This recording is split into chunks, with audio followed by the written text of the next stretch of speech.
Billions is an American television drama series created by Brian Koppelman and David Levine and Andrew Ross Sorkin. The series premiered on January 17th, 2016 on Showtime, and its seventh and final season premiered August 13th, 2023. The 7 seasons each season has 12 episodes long, with season 5 being broken up into 2 parts because of the pandemic that happened. Now, it's set primarily in New York and Connecticut, and the series depicts hedge fund manager Bobby Axelrod, played by Damian Lewis, as he accumulates his wealth and power in the world of high finance. And Axelrod's aggressive tactics kind of garner the attention of the United States Attorney Chuck Rhoades, played by Paul Giamatti. Rhoades is based on Preet Bharara, the United States Attorney General for the Southern District of New York in Manhattan from 2009 to 2017. Not only that, some of these seasons are inspired by real-life events that occurred and federal prosecutions of federal crimes.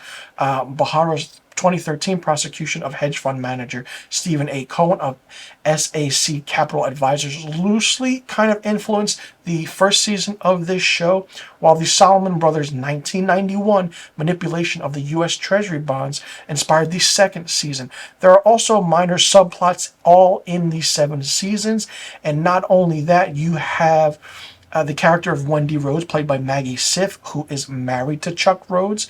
And then you have market analyst Taylor Mason, who comes in later on in the seasons. And Axelrod's right-hand man, Mike Wags Wagner, played by David Constable. Now, each season has its own very, very interesting dynamic and power. You see the wealth, the aspect of what anyone can do and what they will do to bring down justice, especially for Chuck Rhoades. Paul Giamatti appears in each season, as does Damian Lewis. He is not in season 6. Maggie Siff as Wendy Rhoades is all in season 7. Not only that, we have other characters as well, played by Wags, and then you have Kate Sacker, who are also main characters all through 7 seasons. You have the minor characters like Charles Rhoades Sr., kind of, the father figure to Chuck Rhoades, or his father. And then you have Michael Thomas Aquinas Prince, played by Corey Stoll, who's a recurring character in season 5, but is a main character in season 6 and 7. The aspect of what this show is really, really interesting. You get the dynamic of the acting, the writing, and the holy shit moments of what happens and what you do as a hedge fund manager to cover your tracks, but then who is one step ahead of you. The writing in this is really, really good and really phenomenal. You think, all right, Axelrod has an edge on Chuck Rhoades. No, then Chuck Rhoades has an edge on Axelrod. Not only that, Wendy Rhoades works for Axelrod as a psychiatrist at his firm Axe Capital. Also at Axe Capital, you have the underlining sub-characters like Maffei, Top Dollar, and, it's just really, really done so well. I would say that the strongest season is season 3, and the final season, season 7. When the character of Axelrod leaves in season 6, it's more focused on Michael Prince, Corey Stoll's character, who comes in, changes everything, but thinks he does things by the books, but then in a way he doesn't. Then he starts doing things. Then he wants to run for president. And it's like, okay, then really stuff starts happening where it's like, what is going on and what can happen. Each episode is between 54 to 60 minutes long. It's a 1-hour episode for each season. And number of seasons, it's 7. Number of episodes, it's 84. The aspect of how well this drama played out was good. I didn't watch it while it was on Showtime. I started watching it when Paramount Plus put Showtime onto their streaming services. And I was like, I heard really good things about Billions, especially the acting and, what the word of mouth you hear by hearing reviews and what's going on. And it was really, really good. Asia Kate Dillon as Taylor Mason was really, really good. If you don't know Asia Kate Dillon, she played the adjudicator in John Wick Chapter 3. Then now you know who I'm talking about. The aspect of how money is made in this world is crazy. What the U.S. Attorney for the Southern District of New York will go through any means necessary to gain that political power is also crazy.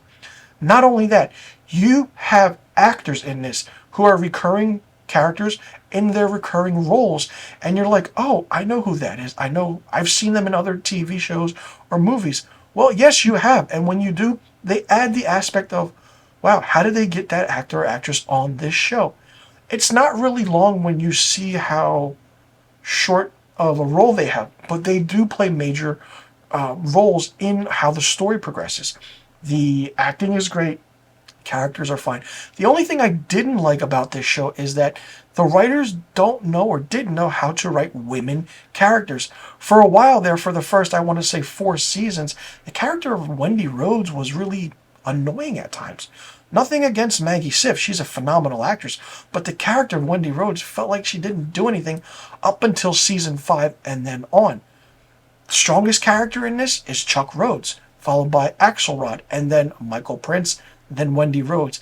Taylor Mason is really, really, she's one of the first American characters in a TV series who is non-binary. So it's really, really good how each and everything was represented. The villain in this, you could say, is Chuck Rhodes or Axelrod. Pick your poison. But then you realize after season 6, or when season 6 starts, you realize who the villain is. Corey Stoll as Michael Prince is really, really good. He's a very underrated actor. What he brought to this was exceptional and insane. How this series ends, it's interesting. It's great. The way season 7 starts, it's like, wow. But then the dominoes start falling. Who can you trust? Who can't you trust? What does Chuck have up his sleeves against Axelrod? How can he take Prince down?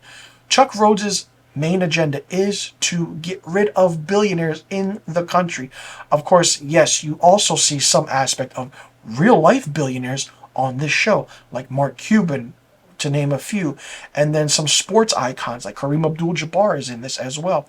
It's just interesting to see how everything worked in a way where Taylor Mason kind of went off on her own. She was feuding with Bobby Axelrod. Bobby Axelrod then needs help. He goes to a Russian oil billionaire oligarch. What can happen? Not only that, you have Chuck Rhodes' friend, Ira Shermer, who was a really, really strong character at that as well, who plays his friend. And the double-crossing, the backstabbing you have is really, really interesting. New York and Connecticut in itself is also characters in this. You see the settings, where they go, what happens, what can be done. But also the underlying characters and the subplots of how the characters at Axe Capital, which then becomes Michael Prince Capital, work, and how they make money, what can they do, how they're stopped to only garner certain wages in certain aspects. It really opens your eyes about how and what if could be done, but 7 seasons of a show like this with 12 episodes each, really, really good. It's now streaming on Paramount Plus if you add Showtime to that. Check it out. It's fun, it's great, it's interesting, it's really, really good. Billions for me is something that I went into blindly. But after reading, I was like, the reviews, I was like, okay, what is this show about? And it's like, wow, this is really fun, really well written, and I really enjoyed it a lot. For me, Billions gets 5 out of 5 stars. Let me know in the comment section below what you thought about Billions, all 7 seasons. Which was your favorite season? Which was your least favorite season? Who's your favorite character? Who's your least favorite character? And what do you think about the story? Do you think it was done right? Were there very well-written characters? Who was the least well-written character? Who was the strongest character? And do you think that it was good of how it ended and how, at the end you have the so-called good guy being good again and then the bad guy bad? It's a whole process. And do you like how everything turned out in the end? Let me know in the comment section below about all the questions I just asked about Billions, and be sure you click that subscribe button and hit that notification bell for new TV show and movie reviews on my channel. I will see you all in the next review video. I'm Mr. Filmstock, and thank you so much for tuning in.